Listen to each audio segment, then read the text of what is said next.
অন্তর্বর্তী সরকারের ছাত্র উপদেষ্টা আসিফ মাহমুদ ও মাহফুজ আলমের সঙ্গে এনসিপির কোনো সম্পর্ক নেই, এমন স্পষ্ট বার্তা দিলেন জাতীয় নাগরিক পার্টির আহ্বায়ক নাহিদ ইসলাম। তিনি জানান, এই ছাত্র উপদেষ্টারা যদি রাজনীতিতে সক্রিয় হতে চান সেটা সরকারের ছায়া ছেড়েই করতে হবে।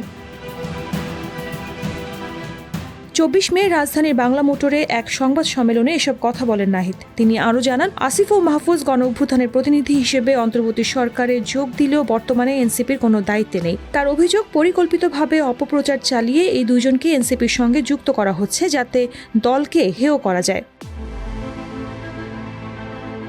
সংবাদ সম্মেলনে নাহিদ আরও বলেন, সরকার থেকে তারা বের হবেন কিনা সেটি সম্পূর্ণ তাদের ব্যক্তিগত সিদ্ধান্ত। তবে এনসিপি চায় গণ অভ্যুত্থানের বৈধতা ও জন আকাঙ্ক্ষা বাস্তবায়নে সবাই একসঙ্গে কাজ করুক। এছাড়া চলমান অস্থিতিশীলতার মধ্যে প্রধান উপদেষ্টা ডক্টর মোহাম্মদ ইউনূসকে বিচার, সংস্কার ও নির্বাচন ৩টি রোডম্যাপ ঘোষণা করার আহ্বান জানান এনসিপির এই আহ্বায়ক।